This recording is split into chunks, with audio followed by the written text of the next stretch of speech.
ಎಲ್ಲರಿಗೂ ನಮಸ್ತೆ.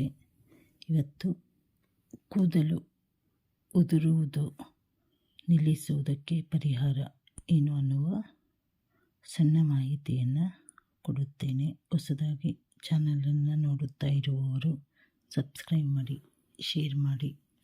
ಹಾಗೆ ನಿಮ್ಮೆಲ್ಲರ ಸಪೋರ್ಟು ತುಂಬ ಅಗತ್ಯ. ಕೊನೆಯವರೆಗೂ ವಿಡಿಯೋ ನೋಡಿ. ಕೂದಲು ಉದುರುತ್ತದೆ ಅಲ್ವಾ, ಅದಕ್ಕೆ ಪರಿಹಾರವಾಗಿ ಮೊದಲು ನೆಲ್ಲಿಕಾಯಿ ಪುಡಿ ಮಾಡಿಕೊಂಡು ಅದರ ರಸವನ್ನು ತಲೆಗೆ ಹಚ್ಚಿಕೊಂಡ್ರೆ ಕೂದಲು ಉದುರುವುದು ಕಮ್ಮಿ ಆಗುತ್ತೆ. ಇದು ಒಂದನೇ ಟಿಪ್ಸು. ಎರಡನೇ ಟಿಪ್ಸು, ಮದರಂಗಿ ಎಲೆ, ಮೆಹಂದಿ ಎಲೆಗಳಲ್ಲಿ ಬರುತ್ತಲ್ವ, ಅದನ್ನು ರುಬ್ಬಿ ತಲೆಗೆ ಹಚ್ಕೊಳ್ಳೋದರಿಂದ ಕೂದಲು ಅಷ್ಟೇ ಉದುರುವುದು ಕಮ್ಮಿಯಾಗಿ ಕಲ್ಲರು ಬರುತ್ತದೆ.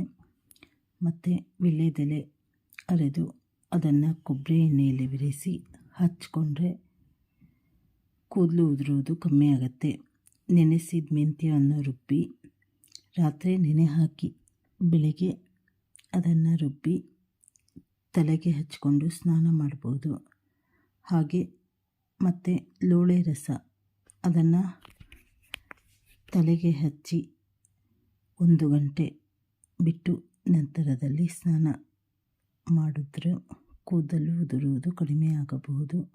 ಹಾಗೆ ಬಿಸಿ ಕೊಬ್ಬರಿ ಎಣ್ಣೆ ತಲೆಗೆ ಹಚ್ಚಿ ಮಸಾಜ್ ಮಾಡುವುದರಿಂದ ಅನುಕೂಲವಾಗಬಹುದು. ಲೈಕ್ ಮಾಡಿ, ಶೇರ್ ಮಾಡಿ, ಸಬ್ಸ್ಕ್ರೈಬ್ ಮಾಡಿ. ಧನ್ಯವಾದಗಳು.